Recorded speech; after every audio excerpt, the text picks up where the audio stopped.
Habitants de la Terre, bonjour. Enoch Cristal. Je viens à vous aujourd'hui pour conclure beaucoup de choses. Par quoi commencer? Est-ce qu'on commence par la destitution du gouvernement Macron? Est-ce qu'on commence par les 3 jours d'obscurité qui est dit dans l'Évangile? Est-ce qu'on dit qu'il y a toutes sortes de flottes de vaisseaux spatials au-dessus de la Terre? Par quoi commencer? Alors, on va commencer par, encore une fois, l'Apocalypse, la révélation. Habitants de la Terre, bonjour. Enoch Cristal, pour vous parler. Tout ce que je dirai, bien sûr, n'est pas à prendre toujours au pied de la lettre, mais une longue compréhension et une longue étude. Et tout ce que je vais vous dire là sont des faits avérés. Jésus ne vient pas. Personne ne vient vous sauver. Vous êtes là pour vous sauver vous-même. Voilà ce que dit l'Évangile. Les 3 jours d'obscurité arrivent. 3 jours d'obscurité arrivent, et qu'est-ce que ça veut dire? Ça veut dire que l'ennemi, les gris, une entité extraterrestre et non des diables ou des démons, comme on a voulu faire croire, vont mettre les bouchées doubles pendant ces 3 jours d'obscurité pour pouvoir effrayer et ramener le plus d'âmes possible dans le seuil, dans le coin négatif. Mais ça ne marchera pas. Encore une fois, l'instrument de la peur. L'instrument de la peur est très puissant. La lumière s'éteint, donc une pureté arrive. Tout le monde est prêt. Tout le monde est prêt. Toutes les myriades de dieux sont déjà là. Nous allons tous participer à cet événement que tout le monde parle depuis des siècles et des siècles. Tout le monde aurait voulu être là aujourd'hui pour vivre ce qu'on vit.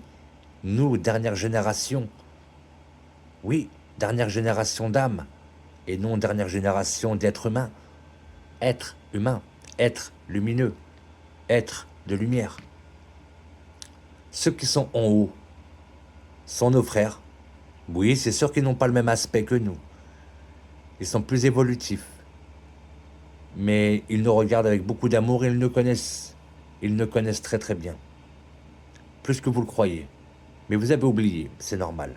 L'amnésie quand on arrive dans ce monde. Il est temps de s'élever. Il est temps d'ascensionner. Il est plus temps de se préparer. Mais il est temps de monter. Dans la nouvelle terre, Nouvelle Jérusalem, comme vous voulez l'entendre. Le nouveau monde, le nouveau Eldorado, le nouveau paradis, comme vous voulez l'entendre. Mais montez, méditez, ne priez plus, ça sert à rien. Ils sont déjà là, tout le monde est là. Toutes les myriades et les myriades de dieux sont là. Mais ce n'est pas les myriades que vous croyez qu'on vous a dit dans les églises. Ce ne sont pas tous des anges, ils n'ont pas tous des ailes avec des auréoles. Oui, je prends ce ton-là parce que, vous savez, on nous a tellement manipulés. On nous a fait croire à une histoire de bisounours. Il y a des anges et des démons. Comprenez bien, personne ne vient vous sauver. La révélation est là pour que vous révéliez à vous-même et que vous sachiez enfin qui vous êtes. Oui, vous êtes un Dieu. Vous n'êtes pas l'égal de Dieu, mais vous êtes un Dieu sur cette terre. Dans votre esprit lumineux, dans votre âme. Libérez-vous. Sortez de la matérialité de la 3D. Embrassez la 4e dimension pour pouvoir atteindre la 5e. À ceux qui me disaient à l'époque, si tu as vu Jésus, c'est parce que tu n'y croyais pas. Oui, c'est cohérent. Ça peut être cohérent. J'ai vu Jésus dans la 4e dimension. Comme Jésus a marché sur l'eau dans la 4e dimension. Mais attention, ce n'est pas la 4e dimension. Il faut bien comprendre que c'est une densité où il y a très peu de matière. Et notre corps est esprit. Il est matière, mais très allégé. C'est très compliqué à expliquer et très facile en même temps. Mais pour être plus simple, quand Jésus a marché sur l'eau, Il était dans la 4e dimension, dans la 4D, et non dans la 5e. On n'aurait pas pu le voir. Donc il a marché sur l'eau. Il a pu accomplir des grands miracles dans la 4D. Quand j'ai vu Jésus, je l'ai vu en 4D. Parce que j'étais dans une émotion et j'étais dans une élévation d'âme intérieurement et un peu dans le désarroi. Et j'ai prié. J'ai pas vraiment prié. J'ai demandé à voir. Et je me rappelle, j'étais en pleurs. J'étais très très franchement plus bas que terre. Je venais d'arrêter toutes mes addictions. J'étais sur une île qu'on appelle Malte. Et pour vous dire franchement, c'était pas la meilleure île pour pouvoir faire un pèlerinage, comment dire, de sainteté. Mais c'est là-bas que j'ai vu Jésus. C'est assez incroyable. Alors quand je l'ai vu, bon, malheureusement, j'avais des chrétiens autour de moi et qui me disaient souvent, oui, parce que tu es anciennement musulman, donc c'est pour ça, c'est pour ça. Alors j'y ai cru, bien sûr, comme je n'avais pas beaucoup de connaissances sur ce sujet-là. Et au fur et à mesure, j'ai compris. Mais c'est pas pour autant que je me suis mis plus haut que les autres. Au contraire, je me suis mis encore plus bas que les gens. Pas parce que j'étais plus grand que les autres, non. Parce que je venais de comprendre quelque chose et que quand tu comprends quelque chose, il faut se faire encore plus petit que tu ne le crois. Parce que quand tu veux essayer de dire ah, maintenant je sais, je vais le transmettre, c'est l'erreur. Personne n'est prêt à entendre ce que toi tu vois, ou ce que tu ressens, ou ce que tu vis.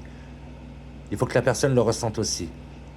Donc toutes ces années, j'ai un peu étudié, mais pas trop. J'ai plutôt écouté mon cœur et mon âme. Je suis revenu à moi. Comme je dis si souvent, l'echlecha. Voilà, je suis vraiment revenu à moi. Et en revenant à moi, je suis revenu à Dieu. Mais j'ai su que j'étais aussi un Dieu. Parmi la source d'amour qui est Adonai, Père-Mère. Oui, Adonai, Père-Mère, sans aucune connotation juif, hébraïque ou musulmane ou ce que vous voulez. Adonai, Père-Mère. J'ai bien dit Père-Mère. Oui, avec le commandant Ashtar. Oui, avec Sananda. Pour ceux qui connaissent.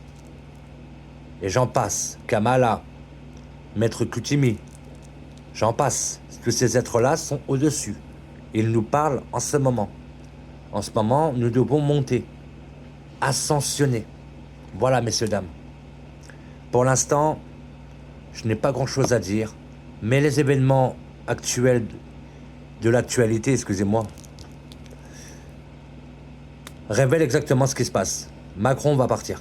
S'il part pas, ça va être compliqué pour lui. Il va essayer d'embarquer et d'instaurer le chaos avant de partir. Comment dire, il va partir dans un grand éclat. Mais non. Il lui est suggéré, et non, ce ne sont pas des hommes qui lui parlent là, il lui est suggéré à M. Emmanuel Macron de quitter les lieux et de se destituer de son poste. Car maintenant, il va avoir des choses assez grandioses. Assez grandioses. Il nous faut un président qui est la même trempe que Trump. Ouais, pas mal le jeu de mots. Je ne l'avais pas calculé. Voilà, un homme qui a la même trempe que Trump. Oui, Donald Trump, celui qu'on voit comme un diable. Et pourtant, il est dans les papiers de Yeshua. Il est dans les papiers de Jésus, comme vous voulez l'entendre. Et ce n'est pas le Fils de Dieu, Jésus. Pour ceux qui ne le savent pas, je vous le dis, c'est un peu brutal. Il n'est pas le Fils de Dieu, il est encore moins Dieu. Il est comme vous et moi. Voilà. Celui qui veut se libérer, qu'il suive ma vie, mon chemin et ma vérité. Quand il dit, quand j'ouvre la bouche, tous ceux qui m'entendent me suivent, car de ma bouche sort la vérité. Il ne dit pas qu'il est Dieu, il dit qu'il est comme un Dieu et que nous sommes égaux à lui. Mais encore une fois, si vous allez regarder dans vos bouquins, vous n'allez rien comprendre. L'évangile, c'est pour vous préparer. L'évangile, c'est pour vous préparer à ascensionner. Yeshua a fait en sorte que vous compreniez les choses. Mais l'Église a mis son grain de sel. L'Église romaine a mis son grain de sel. Donc, on vous a berné, on vous a traîné dans la boue, on vous a manipulé, ce qui était pour eux normal. Et pendant presque 2024 ans, on s'est encore plus perdu. Mais l'espoir est quand même là parce qu'il y a quand même une petite minorité de personnes qui a quand même fait le travail. Et pour ceux qui sont revenus, ils se reconnaîtront. Il n'y a pas de renfort, c'est vous les renforts. Voilà. Car les Pléiadiens nous attendent. Les Arthuriens, les Syriens, pas les Syriens de Syrie, attention, de la constellation de Cyrus, je précise, et bien d'autres. C'est ce qu'on appelle dans l'Évangile, il y aura les myriades et les myriades. Et c'est ça. Parce que pour le petit homme qui habite sur sa petite terre, qui croit que son petit Dieu a créé que l'homme, et en plus l'homme il s'est gouré parce qu'il a dit à son propre créateur, non, je fais comme je veux moi. Voilà. Vous imaginez quand même, on a diminué notre créateur à un niveau qui ne pouvait pas créer d'autres êtres évolués. Mais Adonai Père Mère est si grand. D'ailleurs, on pourrait l'appeler le jour, parce qu'il est défini aussi comme ça, l'ancien des jours, le jour. C'est quoi la signification? Je m'égare pas. Ben, le jour, c'est ce que vous voyez aujourd'hui. Et il est là. Et ils sont tous là. Des myriades et des myriades. Pour ceux qui sont prêts, pour ceux qui ont atteint un peu la 4e dimension, ils les voient. Et ils n'ont pas peur. Parce qu'ils ont bien compris ce que c'est la peur, l'instrument. Coupez la télé, coupez YouTube, coupez TikTok, s'il le faut. Ne regardez pas des choses qui parlent de chaos. Ils parleront de chaos. Il nous a prévenus, Jésus. Mais pas comme vous croyez. Quand vous allez vous réveiller, on va essayer de vous faire peur. C'est le meilleur instrument qui marche, la peur et l'image de la peur. Le média, oui, vous avez très bien compris. Donc, gardez foi et gardez force en vous. Et surtout, élevez-vous, car c'est maintenant que ça se passe. C'est maintenant le tournant décisif. Sans regret. Merci à tous, habitants de la Terre.